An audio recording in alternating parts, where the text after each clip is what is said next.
Foster Farms is on the outbreak list again. Greetings, everyone. This is the Gardening Snail of Livingston, California, working to keep the community informed and local government as transparent as possible. And I've been tracking the numbers since the COVID-19 outbreak began.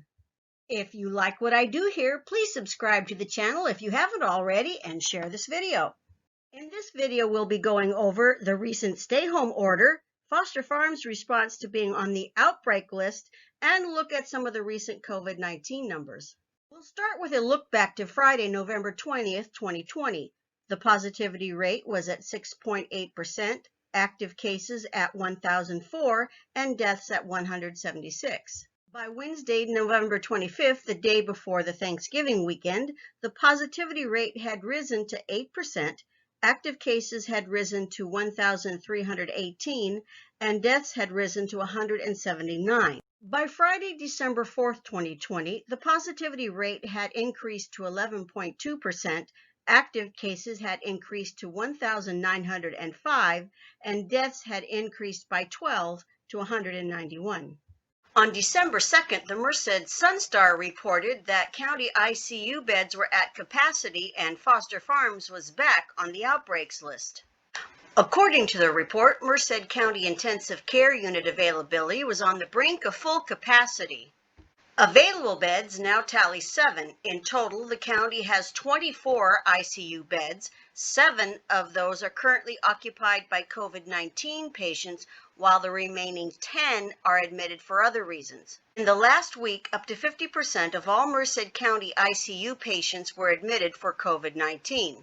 In addition to the 29 in-county hospitalizations, 35 more residents are currently hospitalized for COVID-19 illness outside of Merced County. Foster Farms poultry plant in Livingston was added back to the list of outbreaks. Foster Farms had been removed from a prior outbreak list on September 30th after no additional cases were tied to the plant for 2 weeks.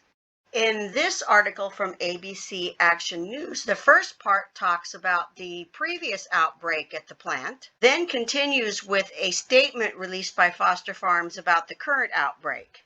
I'm going to hit just some of the highlights here. First off, Foster Farms maintains an ongoing weekly COVID-19 surveillance program at its Livingston Poultry Complex and Processing Plant, which is among the most comprehensive testing programs in California. Foster Farms will expand testing to include all workers at its major processing facilities on a weekly basis effective next week. Since September, Foster Farms has conducted over 10,000 COVID-19 tests at the Livingston Poultry Complex, with prevalence levels below 1% compared to the current Merced County 11.2% prevalence level.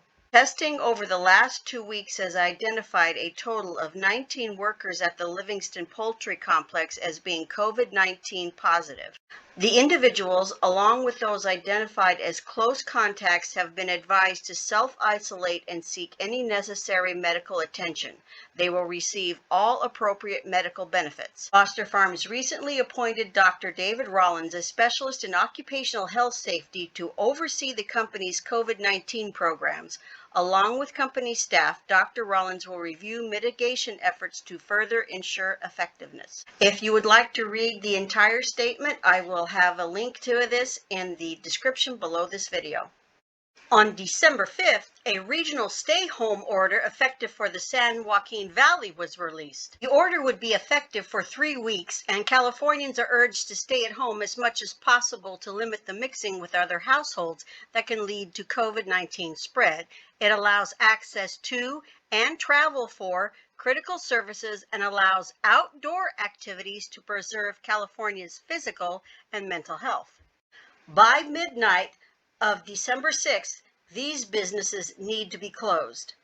Here are the additional modifications that are to be added to outdoor recreational facilities, retail, shopping centers, hotels and lodging, restaurants, offices, places of worship and political expression, and entertainment production, including professional sports. The following sectors are allowed to remain open when a remote option is not possible with appropriate infectious disease preventative measures, including 100% masking and physical distancing. Critical infrastructure, schools, Schools that are currently open are able to continue to provide in-person instruction on school sites, non-urgent medical and dental care, child care, and pre-K. This graph shows how the number of positive cases have changed over the course of the entire outbreak. As of December 4th, 2020, active cases were at 1,905. The current hospitalization rate for Merced County residents is roughly 6.4%. What that means is, out of every 16 people who contracted COVID-19, 1 required hospitalization. This chart shows the total number of deaths over the entire course of the outbreak as of December 4th. It also shows the death rate as a percentage of total cases over the same time period. As of December 4th, total deaths were 191, and the death rate, or percentage of positive cases ending in death, was just under 1.5%. In cases by age range, currently the largest percentage is in the 18 to 34-year-old range. As of December 4th, there were 1,161 total positive cases reported over the entire outbreak in the city of Livingston. And this graph shows how many new cases were added to the total each week for the period beginning July 17th and ending on December 4th. This is what Atwater and Witten's numbers look like, Delhi and Gastine, Hilmar and Dos Palos, and La Grande Planada. Finally, Merced and Los Banos. If you're subscribed to the channel already, you might want to check and make sure you're still subscribed so you're notified whenever a new video goes live. And subscribe if you're new. Until next time, this is the gardening snail of Livingston, California, because not every critter is hiding under a rock.